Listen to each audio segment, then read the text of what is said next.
देखो बेटा, ध्यान दो यहाँ पे बोर्ड पे। लास्ट टाइम जो हमने पढ़ा था उसके अंदर हमने इलेक्ट्रिक चार्ज और इलेक्ट्रिक चार्ज की प्रॉपर्टीज के बारे में पढ़ा था। यानी कि जो लास्ट दो लेक्चर्स थे उसमें हमने इलेक्ट्रिक चार्ज को समझा। फिर हमने वहां से एक चीज और सीखी थी जो प्रॉपर्टीज में मैंने पढ़ाई थी तुम्हें, कि जो इलेक्ट्रिक चार्ज होता है वो फोर्स को एक्सपीरियंस करता है। ठीक है, अगर कोई बॉडी चार्ज बॉडी है, उसके पास कोई दूसरी बॉडी आ जाए, चाहे वो न्यूट्रल बॉडी हो या चार्ज बॉडी हो, तो वो फोर्स महसूस करेगी। वो एक प्रकार का अट्रैक्शन या रिपल्सन का फोर्स महसूस करेगी। तो आज हमारा कंसेप्ट है इस फोर्स के बारे में ही पढ़ना। तो आज हम कौन कौन से टॉपिक पढ़ेंगे पहले उसके बारे में ध्यान से देख लो। आज हमारा जो मेन कंसेप्ट रहेगा वो रहेगा कोलंबियन फोर्स। ठीक है, हमें बिटवीन टू चार्जेस, दो चार्जेस के बीच में कोलंबियन फोर्स जो लगता है उसके बारे में हम पढ़ेंगे। एक बात, दूसरी बात क्या होगी, इस फोर्स की वेक्टर फॉर्म पढ़ेंगे। ठीक है, तीसरी बात जो हम पढ़ेंगे वो होगा परमिटिविटी। चौथी बात हम पढ़ेंगे इसी में डाइलेक्ट्रिक कांस्टेंट। और लास्ट हम पढ़ेंगे सुपरपोजिशन प्रिंसिपल।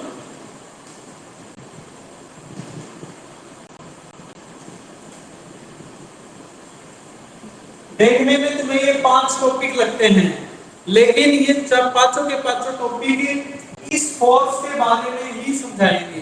ठीक है, तो हमें इस फोर्स का कंप्लीट एनालिसिस करना है, कंप्लीट जानकारी लेनी है कि जब दो चार्जेस हो हमारे पास या दो चार्ज बॉडी हो, तो वो आपस में जब एक दूसरे को फोर्स लगाएंगी तो उस फोर्स का नेचर कैसा होगा, वो फोर्स किन फैक्टर्स पे डिपेंड करता है, उस फोर्स से हमें क्या क्या जानकारी मिलती है जिसको बोलते हैं फिजिकल सिग्निफिकेंस, वो फोर्स कितनी स्ट्रेंथ का होगा।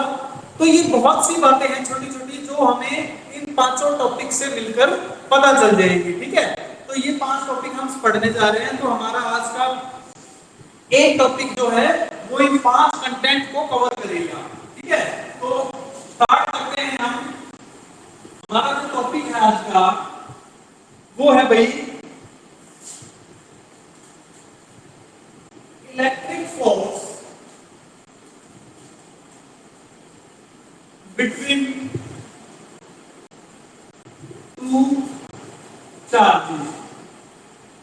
ठीक है, हम दो चार्जेस के बीच में इलेक्ट्रिक फोर्स को स्टडी करेंगे। मैंने आपको बताया था हम इलेक्ट्रोस्टैटिक्स पढ़ रहे हैं। इलेक्ट्रोस्टैटिक्स का मतलब क्या है, charge at rest. Charge at rest जब होंगे, यानी कि हम यहां पर जो चार्ज लेंगे दोनों चार्ज रेस्ट में लेंगे, फिर क्या कहा था, उससे रिलेटेड जो फोर्स होगा, जो फील्ड होगी, जो पोटेंशियल होगी, वो भी पढ़ेंगे। तो आज हमारा पहला टॉपिक है कि जब चार्ज रेस्ट में एक दूसरे पर फोर्स लगाएंगे तो उस फोर्स को क्या बोलेंगे, कैसे उसको एनालाइज करेंगे, देखिए। तो हमारा पहली बात तो ये जो एक्सपेरिमेंट है, that experiment was performed by coulomb, इसीलिए इस फोर्स का नाम कोलंबियन फोर्स भी है। ठीक है, तो हमने क्या पढ़ना है, दो स्टैटिक चार्ज। तो हम क्या लेंगे बेटा, मान लिया हमारे पास ए पॉइंट पर और बी पॉइंट पर, ठीक है, दो स्टैटिक चार्ज हैं जिसको बोलेंगे क्यू ए और क्यू बी। कैसे चार्ज है बेटा, ये फिर से लिख रहा हूं, स्टैटिक चार्ज है, रेस्ट भी है ये दोनों चार्ज। तो हमने ए बिंदु तथा बी बिंदु पर दो चार्ज रख दिए, सेपरेटेड बाय सम डिस्टेंस, और उनको कुछ दूरी से सेपरेट कर दिया और उस दूरी को मान लिया r। क्या मान लिया बेटा, r मान लिया। तो कोलंबियन फोर्स लगाएगी ये दोनों चार्जेस एक दूसरे पर। मेरे कहने का मतलब है यहां से हमें एक लॉ मिला कि व्हेनेवर टू यूनिट भी हो सकते हैं या ये कह सकते हैं स्टैटिक चार्ज, तो whenever two static charges are separated by some distance, they will exert a force of attraction or repulsion on each other. जब दो स्टैटिक चार्जेस को एक दूसरे से दूरी पर रख दिया जाए तो वो एक दूसरे को अट्रैक्ट या रिपेल करेंगे। किसके साथ? एक फोर्स के साथ। और उस फोर्स का मैग्नीट्यूड, ठीक है, कि कितना फोर्स लग रहा है, फोर्स की स्ट्रेंथ, तो उस फोर्स का जो मैग्नीट्यूड है वो किस बात पर डिपेंड करेगा? ठीक है, तो कौन कौन से फैक्टर्स रहेंगे इस फोर्स को डिफाइन करने वाले, वो हम स्टडी करेंगे। देखो एक्चुअली में हमारा टॉपिक है ये कूलम्ब्स लॉ। कूलम्ब्स लॉ क्या है? कूलम्ब्स लॉ में क्या बताता है? According to this law the force of interaction, interaction का मतलब होता है बेटा या तो अट्रैक्शन होगी या रिपल्शन होगी, दोनों बातें आ रही हैं यहाँ पे। The force of interaction between two charges, two charges separated by some distance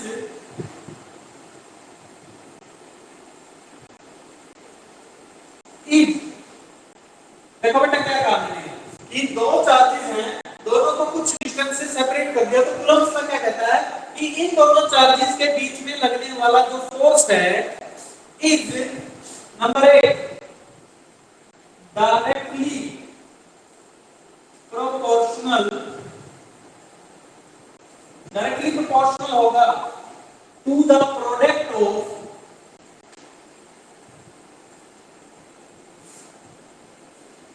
magnitude of charges। जो चार्जेस का जो मैग्नीट्यूड है, जो की मात्रा है, उनके प्रोडक्ट के डायरेक्टली प्रोपोर्शनल होगा। दूसरी बात क्या निकल कर आई? इनवर्सली प्रोपोर्शनल होगा, inversely proportional to the square of distance between them. ध्यान से बेटा, ये बात मैंने कहीं से लिखी नहीं है, ये एक्सपेरिमेंटली प्रूव फैक्टर है। कूलम ने एक एक्सपेरिमेंट किया, उसने दो चार्जेस को लिया, दोनों चार्जेस को एक दूसरे से कुछ दूरी पर रखा और उनके बीच में लगने वाले फोर्स का मैग्नीट्यूड निकाला। फिर उन्होंने दोनों चार्जेस का मैग्नीट्यूड बढ़ाया तो क्या पाया? फर्स्ट प्रॉपर्टी पाई कि ये जो फोर्स है, चाहे वो अट्रैक्शन का लग रहा हो चाहे रिपल्शन का लग रहा हो, ये जो फोर्स है इन दोनों चार्जेस के मैग्नीट्यूड के प्रोडक्ट के बराबर होगा। यानी कि इस प्रॉपर्टी से ये पता चला कि ये जो फोर्स लगेगा, इलेक्ट्रिक फोर्स, वो प्रोपोर्शनल होगा दोनों चार्जेस के मैग्नीट्यूड के प्रोडक्ट के। पहली बात, ठीक है। दूसरी बात क्या पता चली? इनवर्सली प्रोपोर्शनल होगा। इनवर्सली प्रोपोर्शनल का मतलब अगर हम दूरी को बढ़ाएंगे तो फोर्स घट जाएगा, चार्जेस को दूर रखेंगे तो फोर्स घट जाएगा, चार्जेस को पास लाएंगे तो फोर्स बढ़ जाएगा। तो दूसरी बात क्या थी? फोर्स जो है ये इनवर्सली प्रोपोर्शनल है square, square of the distance between them, उनके बीच की दूरी के स्क्वायर के इनवर्सली प्रोपोर्शनल है। ये दो बातें एक्सपेरिमेंटली कूलम्ब्स को पता चली और उसने एक लॉ बना दिया जिसका नाम था कूलम्ब्स लॉ। तो मैथमेटिकली अगर हम कूलम्ब्स लॉ को, ये थ्योरेटिकली लिख दिया, अगर मैथमेटिकली कूलम्ब्स लॉ को लिखना चाहें तो कैसे लिखोगे बेटा? तो कूलम्ब्स लॉ की मैथमेटिकल फॉर्म क्या लिखी जाएगी?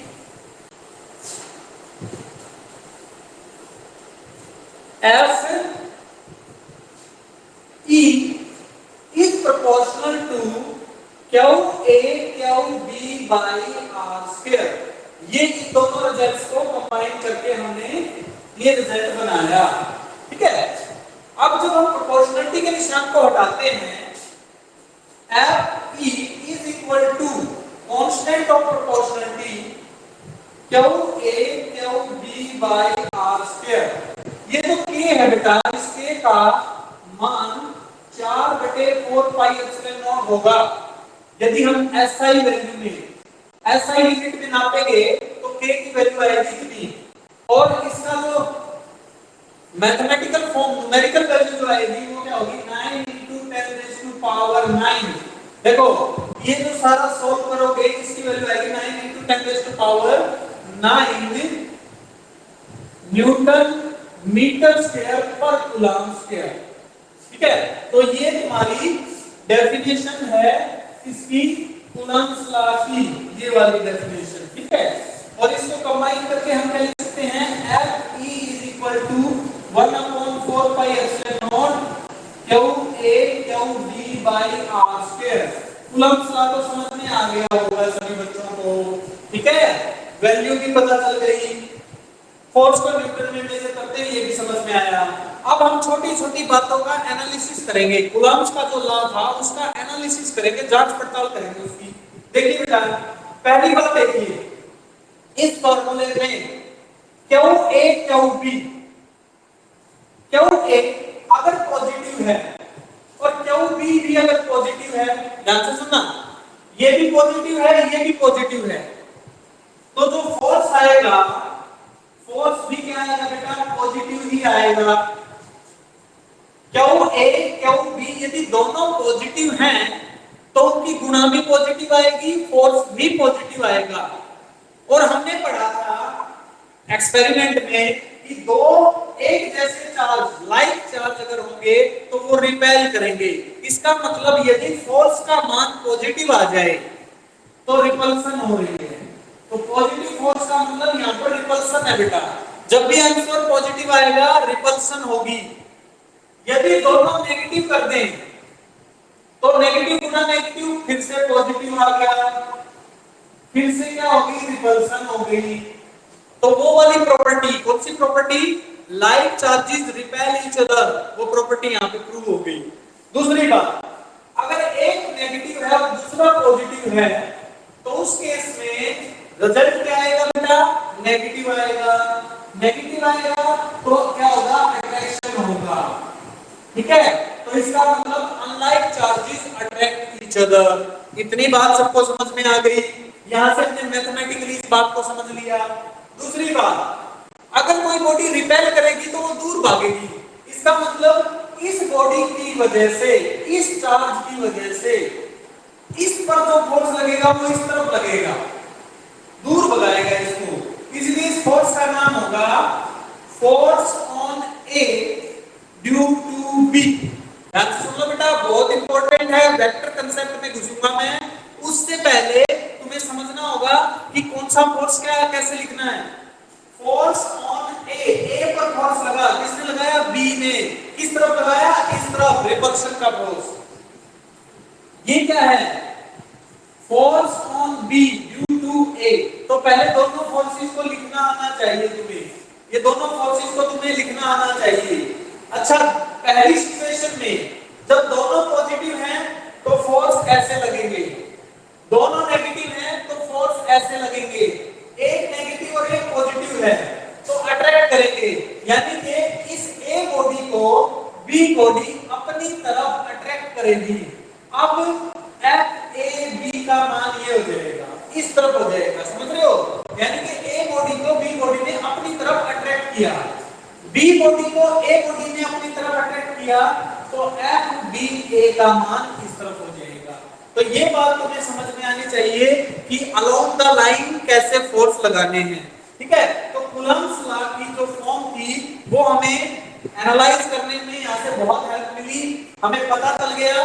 ठीक है, अब हमें ये भी पता चल गया कि ये जो गुणा आ रही है, प्रोडक्ट आ रहा है, प्रोडक्ट का मतलब यदि मैं चार्ज की मात्रा बढ़ा दूं, यहाँ पर 2 कूलम की, मान लिया पहले मैंने 2 कूलम इसको ले लिया, 2 कूलम इसको ले लिया, आंसर आएगा 4। लेकिन अगर मैं इसको 6 कूलम और 6 कूलम कर दूं तो ये 36 हो जाएगा। मतलब चार्ज का मैग्नीट्यूड बढ़ाने से फोर्स का मैग्नीट्यूड भी बढ़ेगा। अब बात करते हैं डिस्टेंस की, दूरी की। बेटा ये वाला फैक्टर हमने अभी तक नहीं देखा। तो दूरी देखो, यदि मैं दूरी को बढ़ा दूं तो नीचे वाली रकम यदि बढ़ेगी तो ऊपर वाली घट जाएगी, यानी कि अगर हम डिस्टेंस को बढ़ा देते हैं तो फोर्स घट जाता है। यदि मैं इसको 2 गुना कर दूं, 2r कर दूं, 2r का मतलब 2r का स्क्वायर 4, मतलब 1/4 फोर्स हो जाएगा। ये क्वेश्चन आता है पेपर में, यदि दूरी को दुगना कर दिया जाए तो फोर्स कितना हो जाएगा? 1/4, 1/4 हो जाएगा। यदि दूरी को आधा कर दिया जाए तो फोर्स कितना हो जाएगा? आधा करोगे यानी कि r/2 करोगे तो फोर्स 4 गुना हो जाएगा। समझ में आएगा? यदि दूरी कम करोगे तो फोर्स का मैग्नीट्यूड बढ़ेगा, यदि दूरी बढ़ाओगे तो फोर्स का मैग्नीट्यूड कम हो जाएगा। ये बात तुम्हें समझ में है, इस फैक्टर से समझ में आती है। ये तुम्हें पूरा एनालिसिस हो गया होगा। अब मैं कुछ और बातें बताऊंगा, जैसे ये क्रम आ गई है यहाँ पे, ये एप्सिलॉन नॉट क्या है। दूसरी बात, यहां से इस क्रम से हम क्या निकाल सकते हैं? कूलाम की डेफिनेशन निकाल सकते हैं कि 1 कूलाम क्या होता है, कितना चार्ज होता है 1 कूलाम। ठीक है, तो वहां यहां से हम इस कोलंबियन फोर्स से 1 कूलाम की डेफिनेशन लगाएंगे।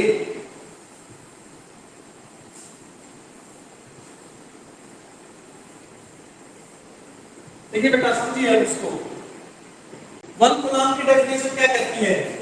F is equal to 1/4 pi epsilon naught QA QB by R square।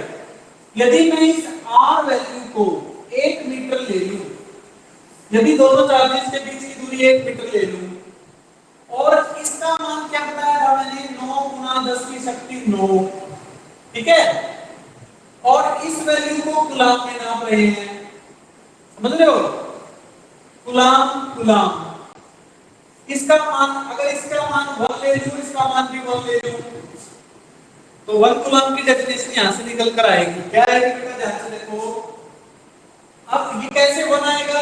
इसका मान मैंने 1 ले लिया, इसकी मान, ये रिजल्ट बच गया हमारे पास 9 × 10⁹ 1 कूलाम डिवाइडेड बाय 1 मीटर का होल स्क्वायर। ठीक है, तो अगर मुझे इस आंसर को 1 लेके आना है तो f का मान मुझे 9 × 10⁹ लेना पड़ेगा, क्योंकि इससे ये मान कट जाएगा। इससे ये मान काटने के लिए मुझे f का मान इतना लेना पड़ेगा। तो 1 कूलाम क्या है? ये दोनों चार्ज हो गए ना, तो 1 coulomb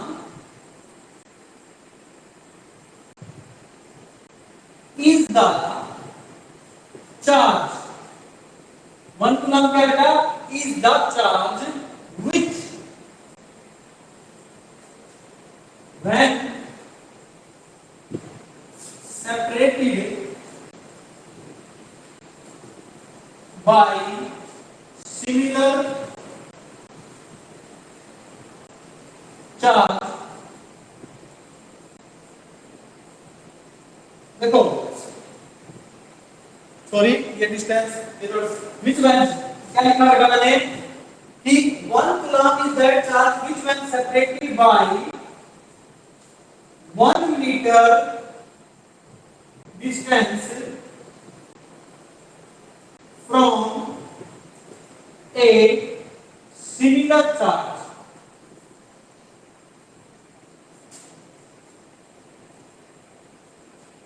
exert a force of 9 × 10⁹ Newton on it. फिर से समझो बेटा, क्या कहा मैंने? अगर 1 कूलाम को डिफाइन करना है तो क्या होगा 1 कूलाम की डेफिनेशन?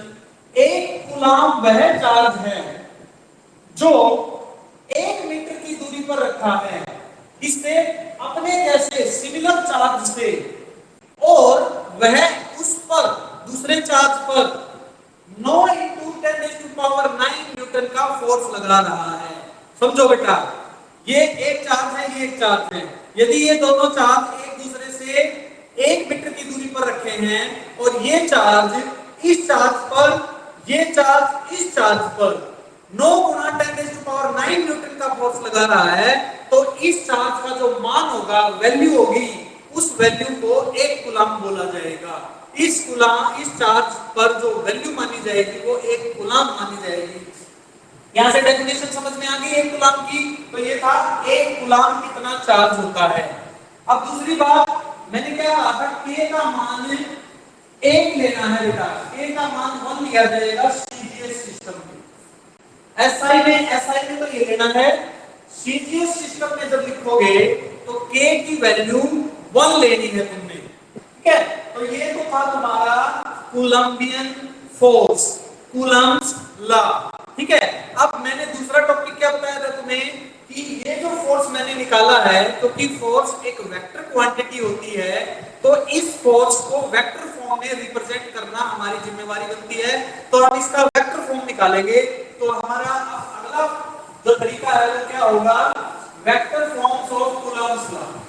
तो टॉपिक का फॉर्म होगा वो क्या लिखा जाएगा बेटा, vector forms of Coulomb's law.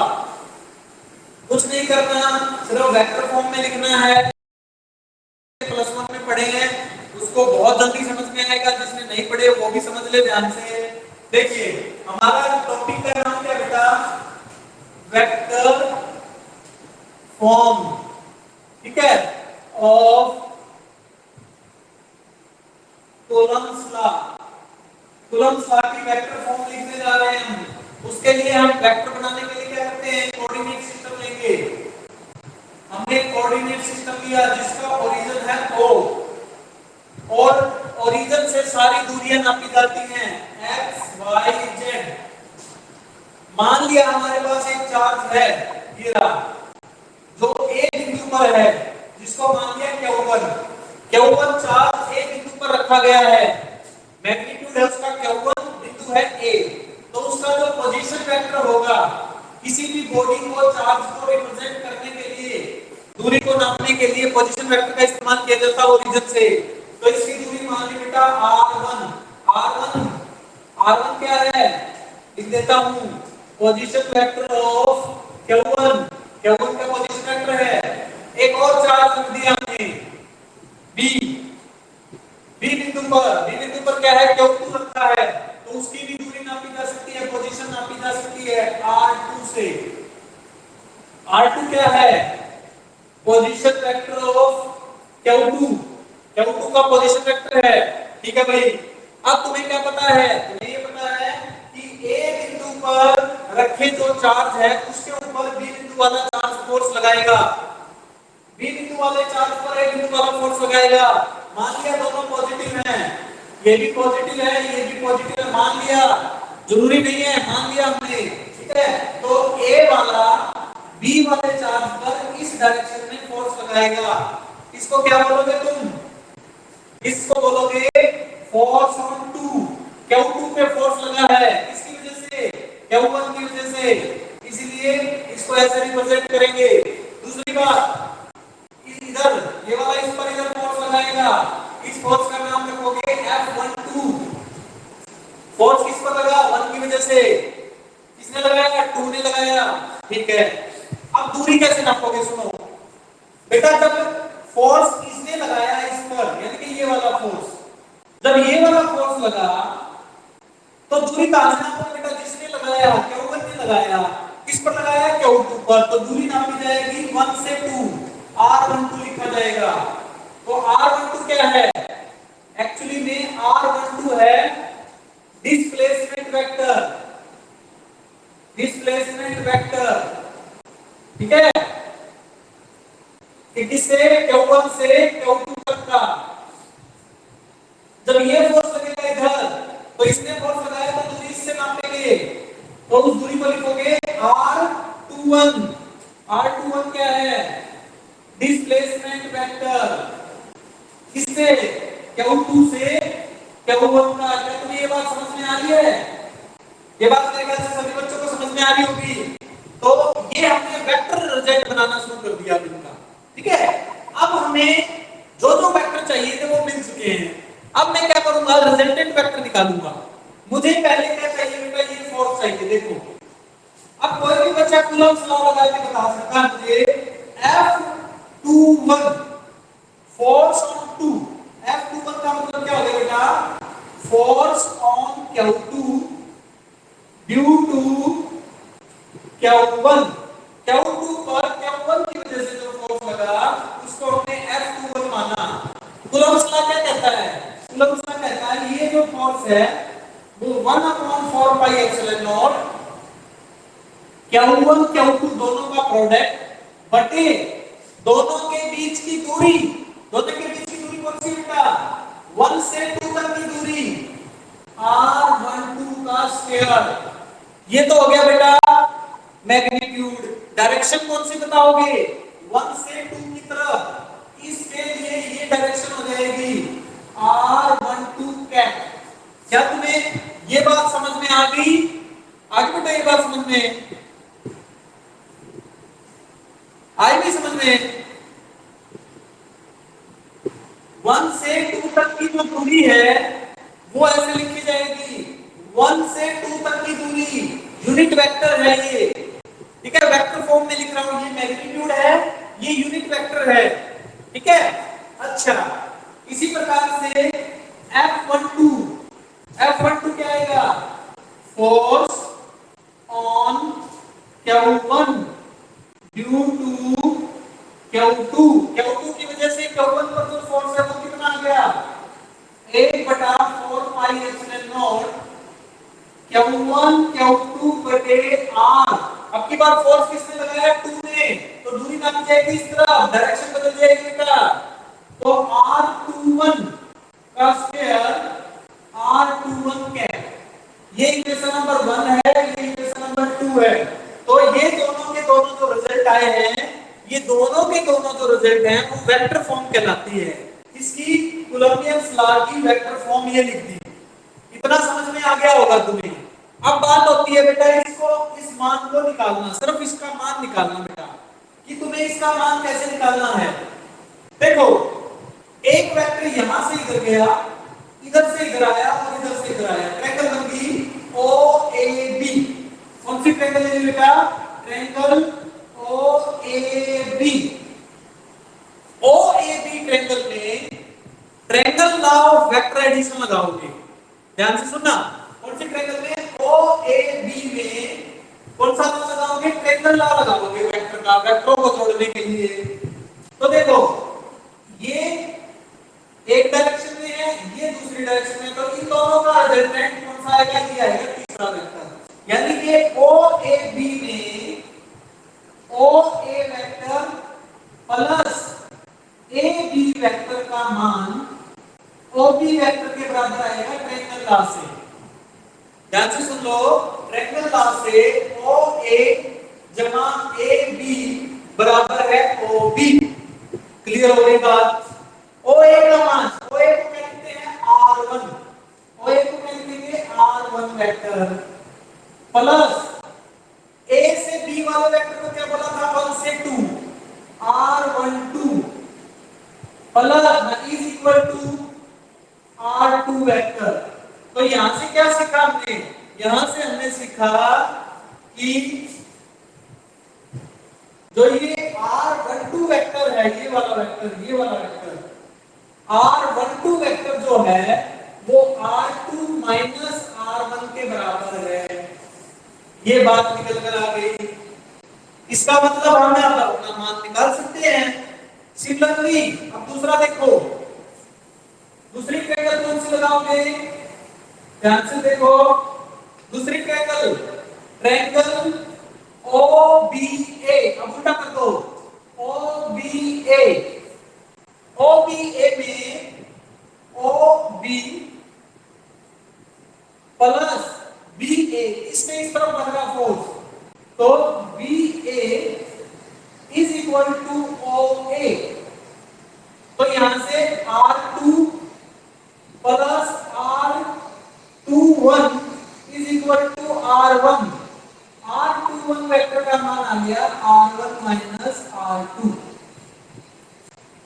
देखो बेटा बिल्कुल सिंपल सी बात है, सिर्फ मैंने triangle law of vector addition लगाया है। R21 का मान निकल कर आ गया R1 माइनस R2 और R12 का मान आ गया ये। क्या तुम्हें कुछ पता चल रहा है यहां से? यहां से ध्यान से देखो, तुम्हें क्या क्या पता चल रहा है? तुम्हें ये पता चल रहा है कि R12 जो वेक्टर है और R21 जो वेक्टर है उन दोनों में केवल माइनस का अंतर है। तो पहली प्रॉपर्टी तुम्हें यहां से ये पता चलती है था R21 दोनों इक्वल एंड अपोजिट वेक्टर हैं। एक बात। दूसरी बात क्या बता सकती है बेटा, इनका मैग्नीट्यूड कैसे निकालोगे? R12 का मैग्नीट्यूड कैसे निकालोगे? इसका स्क्वायर प्लस इसका स्क्वायर का स्क्वायर रूट कर दो, ठीक है? यानी कि मैग्नीट्यूड को आप क्या लिख देंगे? R12 स्क्वायर में चाहिए तो स्क्वायर ले लेंगे, तो ऐसे मैग्नीट्यूड को इस फॉर्म में लिख सकते हैं आप, ठीक है? क्लियर होगी बात? दूसरी बात, R21 का मैग्नीट्यूड क्या लिख दोगे? R21 का स्क्वायर स्क्वायर में, क्योंकि स्क्वायर में चाहिए मुझे, मैं इसलिए लिख रहा हूं बेटा क्योंकि स्क्वायर में मुझे आंसर चाहिए। अब रह गया यूनिट वेक्टर। यूनिट वेक्टर कैसे लिखते हो? कोई भी वेक्टर जो होता है वो उसके मैग्नीट्यूड और उसके यूनिट वेक्टर से मिलकर बनता है। कोई भी वेक्टर उसके मैग्नीट्यूड और यूनिट वेक्टर से मिलकर बनता है, इसलिए यूनिट वेक्टर का मान जो आएगा वो क्या आएगा बेटा? इसका मान क्या आ जाएगा? वेक्टर बटे उसका मैग्नीट्यूड। यूनिट वेक्टर का मान निकालना बता दिया मैंने। एक एक चीज समझनी है हमें वेक्टर के बारे में। वेक्टर कांसेप्ट बहुत जरूरी है यहाँ पे, क्योंकि force is a vector quantity. तो यहाँ पर हमने पहले तो ट्रायंगल लॉ लगा के इन वेक्टर्स को कैलकुलेट किया, फिर यूनिट वेक्टर का मान निकाला, और जब हमें सारी फॉर्म मिल गई तो अब मैं क्या कर सकता हूँ, जो मेरी इक्वेशन नंबर 1 और इक्वेशन नंबर 2 आई थी वहां पर इसका मान लिखूंगा। देखो बेटा, इक्वेशन नंबर 1 क्या आई थी? इक्वेशन नंबर 1 आई थी, ध्यान से देख लो, F12 का मान आएगा 4 pi epsilon not Q1 Q2 divided by, क्या डिवाइडेड बाय था? R21 का स्क्वायर। R21 का स्क्वायर तो ठीक आ गया, मैग्नीट्यूड को आ गया, और इसको क्या लिख दोगे? R21 यूनिट वेक्टर था ना, तो यूनिट वेक्टर कैसे लिखा जाता है? वेक्टर बटे उसका मैग्नीट्यूड, वेक्टर बटे उसका मैग्नीट्यूड। तो आंसर आ गया Q1 Q2 बटे 4 pi epsilon not.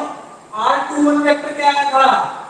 R1 minus R2 ये लिखा हुआ आया था, बटे R1 माइनस R2 के मैग्नीट्यूड का 3, 2 1 3। तो बेटा ये जो फॉर्म है ये कंप्लीट वेक्टर फॉर्म है। This is your vector form, ठीक है? इसी प्रकार से अब तुम्हें अपने आप लिखना है, F21 का मान लिख के लाना है, ठीक है? तो ये कर लोगे, ये आसान है बिल्कुल, जैसा ये लिखा है वैसा ही लिखना है।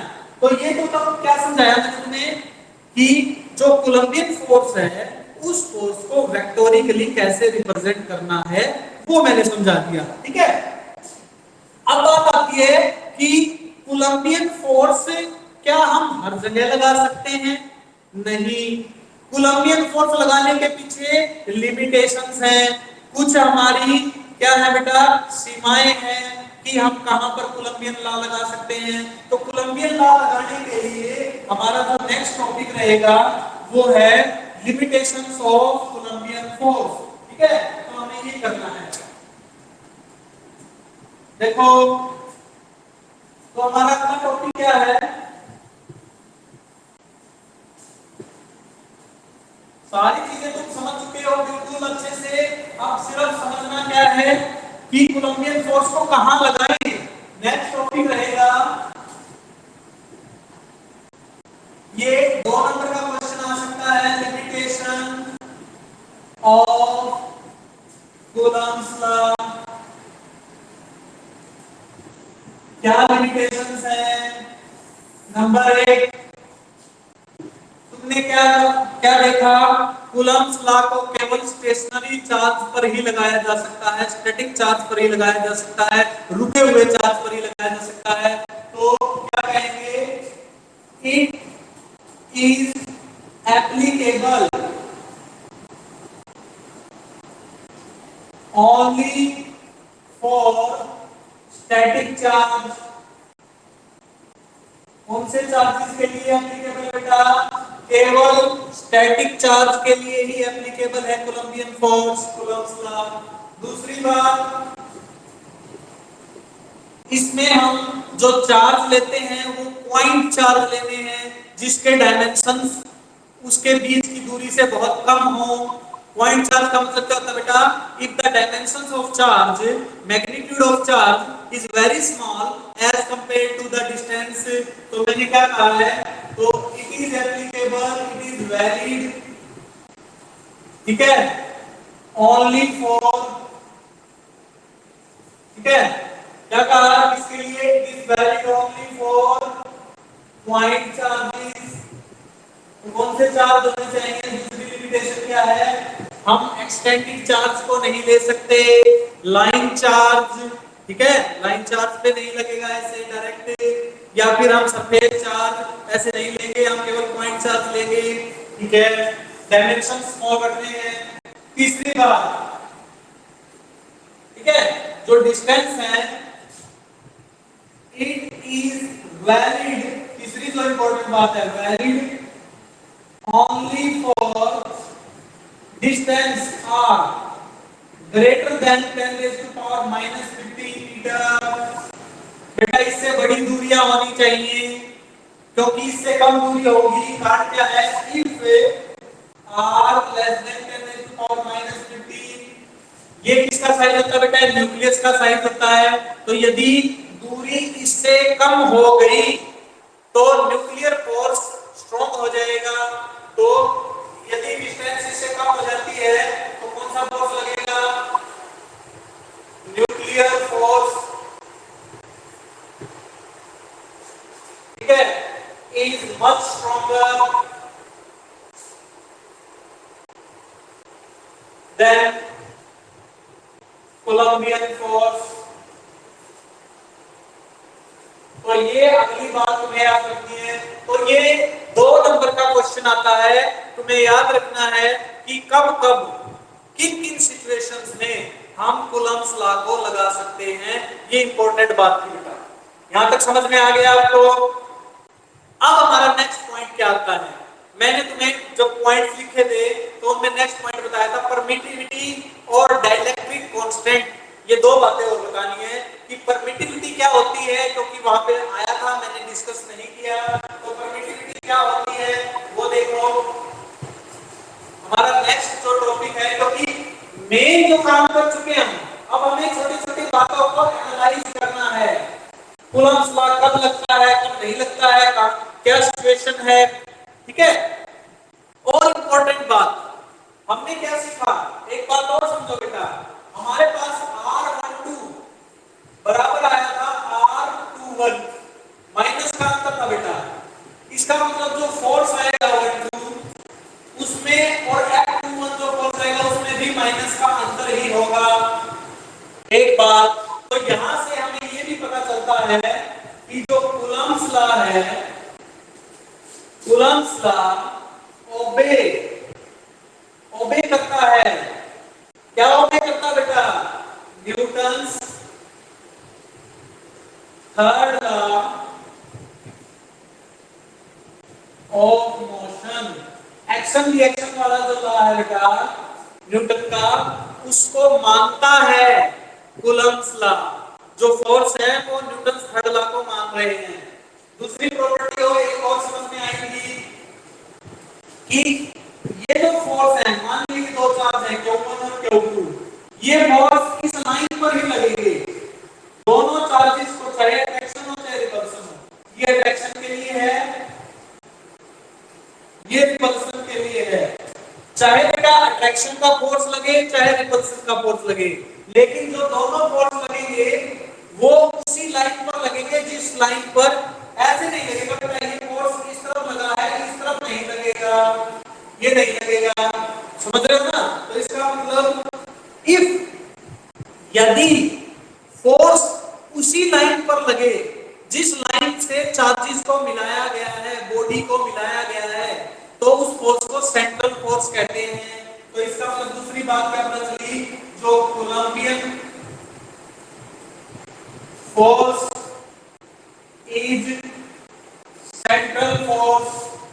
कैसा फोर्स है, सेंट्रल फोर्स होता है बेटा। सेंट्रल फोर्स का मतलब if the force lies along the line joining the bodies, जो जो बॉडी है, चार्ज बॉडी, उनको मिलाने वाली लाइन पर ही फोर्स लग रहा है, इसीलिए हमारा कोलंबियन फोर्स कैसा फोर्स है, सेंट्रल फोर्स है। तो ये दो बातें भी हमें यहाँ से पता चलती हैं। तीसरी बात ये है, it obeys inverse square law. यह तीसरी जो इंपॉर्टेंट बात निकल कर आई यहाँ से, it obeys inverse square law, inverse square law को फॉलो करता है।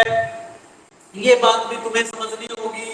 इसीलिए इसका जो ग्राफ आएगा वो ग्राफ कैसा आएगा, यदि हम फोर्स के बीच में और डिस्टेंस के बीच में ग्राफ बनाएं तो वो ग्राफ ऐसा आएगा।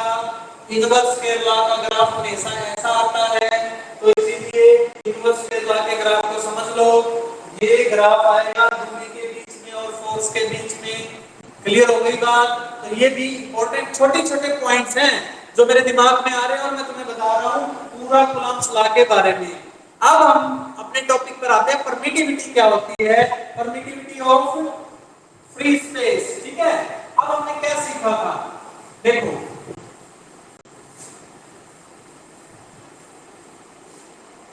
ठीक है, परमिटिविटी हमें क्या बताती है, हमने सीखा F बराबर है 1/4 pi epsilon not Q1 Q2 upon R square. ये कूलम्ब्स लॉ में हमने सीखा। यहां पर ये जो टर्म है बेटा, ये टर्म, इस टर्म को बोला जाता है परमिटिविटी। परमिटिविटी नॉट आया हुआ तो परमिटिविटी ऑफ फ्री स्पेस बोला जाएगा। वैक्यूम के लिए है बेटा परमिटिविटी ऑफ फ्री स्पेस। इसकी वैल्यू जो होती है वैक्यूम के लिए 8.85 into 10 raised to power minus 12, 8.85 into 10 raised to power minus 12 coulomb square पर न्यूटन पर मीटर स्क्वायर आएगी। ठीक है, ये तो आगे मैंने इसका मैथमेटिकल बता दिया। इसको डिफाइन कैसे करोगे, फिजिकली क्या बताती है, ये में क्या जानकारी मिलती है इस परमिटिविटी से। परमिटिविटी हमें क्या बताती है बेटा, it tell us about the amount, the strength of force, strength of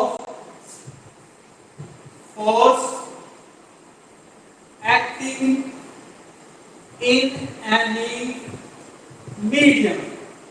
कि किसी मीडियम में दो चार्जेस के बीच में कितना फोर्स लगेगा, उसकी स्ट्रेंथ कितनी होगी। ठीक है, उस स्ट्रेंथ के बारे में जानकारी मिलती है, किससे, परमिटिविटी से मिलती है। सुन लो, it tells about the strength of force acting between two charges in the medium. ठीक है, फॉर एग्जांपल के लिए जो बेटा वाटर के अंदर जो फोर्स होता है वो 1/80 वो भाग होता है एयर के अंदर जो फोर्स होता है। यानी कि अगर मैं इन दो चार्जेस को Q1 और Q2 को r दूरी पर, सुन लो ध्यान से, इसमें चार्ज नहीं बदलने, चार्ज भी वही रखने हैं, दूरी भी उतनी रखनी है, सिर्फ मीडियम बदलना है। मीडियम के बारे में जानकारी मिलती है परमिटिविटी से। तो यदि मैं दो चार्जेस को r दूरी पर एयर में रखता हूं, फिर उन्हीं दो चार्जेस को r दूरी पर वाटर में रखता हूं, तो हमें क्या पता चलेगा, जो वाटर में लगने वाला फोर्स है वो एयर में लगने वाले फोर्स का 1/80वां भाग होता है। इससे क्या पता चलता है, इससे ये पता चलता है कि जो वाटर की परमिटिविटी है, वाटर की जो परमिटिविटी है बेटा वो 80 गुना ज्यादा है, किससे, एयर की परमिटिविटी से। यानी कि परमिटिविटी जितनी ज्यादा होगी, परमिटिविटी जितनी ज्यादा होगी, फोर्स उतना ही कम हो जाएगा। देखो यहाँ पे परमिटिविटी जितनी ज्यादा होगी, फोर्स उतना ही कम हो जाएगा। वाटर की परमिटिविटी ज्यादा है एयर की परमिटिविटी से 80 गुना, तो इसलिए जो फोर्स की जो स्ट्रेंथ है वो 80 गुना कम हो जाएगी, नीचे भाग में चला जाएगा 80। ठीक है, तो ये बात तुम्हें समझ में आई परमिटिविटी के बारे में। यहां से एक क्लियर व्यू मिल रहा है तुम्हें, ठीक है। तो ये रिजल्ट आ गया तुम्हारा, इतना समझ में आया, ठीक है। अब एक और चीज बेटा देखो, यहां पर परमिटिविटी ऑफ वाटर है, परमिटिविटी ऑफ एयर है।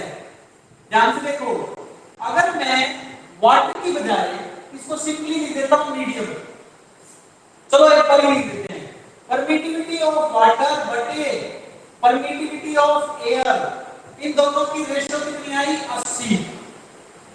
ये ऐसे पता चल रहा है हमें, ठीक है। अब तुम इसको जनरल बनाओ, परमिटिविटी ऑफ वाटर की बजाय कुछ भी मीडियम हो सकता है, तो परमिटिविटी ऑफ मीडियम बटे परमिटिविटी ऑफ फ्री स्पेस, दोनों की रेशियो को क्या बोला जाता है, के या फिर एप्सिलॉन आर। ये डेफिनेशन निकल कर आई है कि यदि हम परमिटिविटीज की रेशियो ले लें, यदि हम दोनों मीडियम जो भी लिए हैं उनकी परमिटिविटीज की रेशियो ले लें, तो उसको बोला जाता है डाइलेक्ट्रिक कांस्टेंट या रिलेटिव परमिटिविटी। तो डेफिनेशन सुनो, रिलेटिव परमिटिविटी या dielectric constant is defined as the ratio of permittivity of the medium to the permittivity of free space. Medium की परमिटिविटी को फ्री स्पेस की परमिटिविटी से बात कर दो, तो जो भी आंसर आएगा वो डाइलेक्ट्रिक कांस्टेंट या रिलेटिव परमिटिविटी कहलाएगा। अब क्योंकि रेशियो सेम क्वांटिटी की है, इसीलिए यूनिटलेस आएगी, याद रखना, unitless. Relative permittivity dielectric constant unitless होता है, डायमेंशनलेस होता है, तो यूनिटलेस और डायमेंशनलेस तुम्हें याद रखना है। क्लियर हो गई पिक्चर, ये बात तुम्हें समझ में आ गई। ये कौन सा था बेटा परमिटिविटीज में, और ये रेशियो आएगी कैसे, ये रेशियो तुम्हारी बेटा इससे आएगी। देखो, अगर हम वैक्यूम के अंदर फोर्स लेंगे, अगर मैंने ये दो चार्जेस इतनी ही दूरी पर वैक्यूम में रख दिए, तो ये आंसर आएगा फोर्स का। और यदि मैं यही दो चार्जेस किसी मीडियम में रख दूं, तो फोर्स इतना मीडियम क्या चलेगा। अब की बात एप्सिलॉन नॉट की बजाय परमिटिविटी ऑफ द मीडियम आ जाएगी, बस इतना अंतर आ जाएगा बेटा, क्योंकि चार्ज वही है और दूरी भी वही है।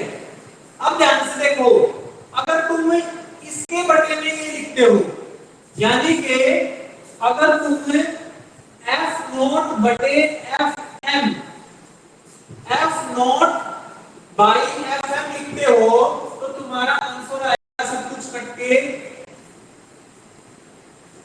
ये आएगा। और इसको हमने क्या बोला था, के या एप्सिलॉन आर।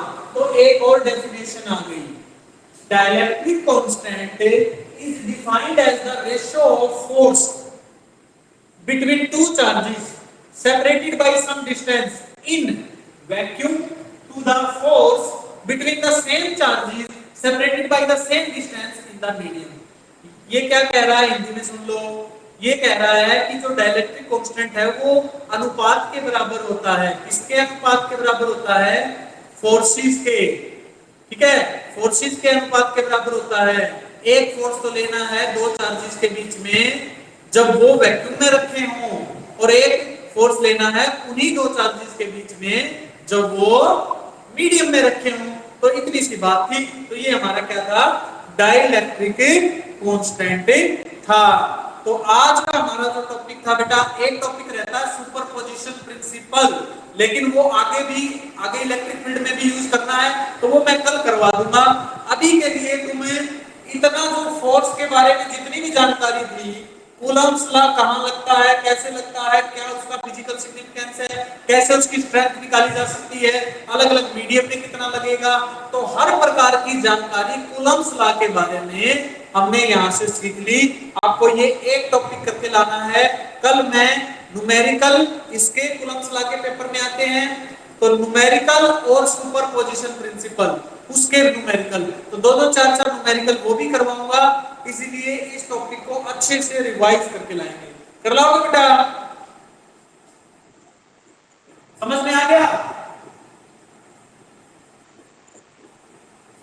फिर भी कोई डाउट हो तो तुम क्या कर सकते हो, अपना इस रिकॉर्डिंग को दोबारा ध्यान से देख लेना, सुन लेना, अच्छे से समझ में आएगा, पूरी डिटेल में बताया मैंने, ठीक है। और ये तीन ही बच्चे भाई, कहां चला गया ज्ञानविंदर, साहिल,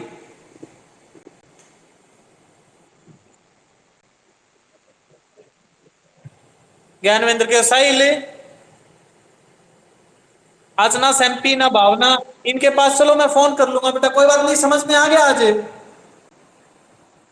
वन टाइम में समझ में ना आए तो कोशिश किया करो, लेक्चर को दोबारा देखो। मैं बेटा तुम्हारे लिए 1 घंटे का टाइम निकालता हूं, और अगर 1 घंटा तुम इसको दोबारा देख लोगे तो 100% पूरा क्लियर हो जाएगा टॉपिक, ठीक है। सविता,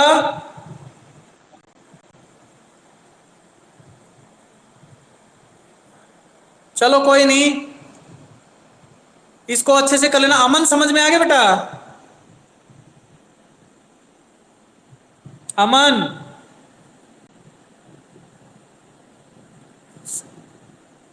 चलो मैं फिर पूछता हूं तुमसे बेटा, चेक कर लेना इसको, बता रहा हूं, कल पूछूंगा तुमसे ये।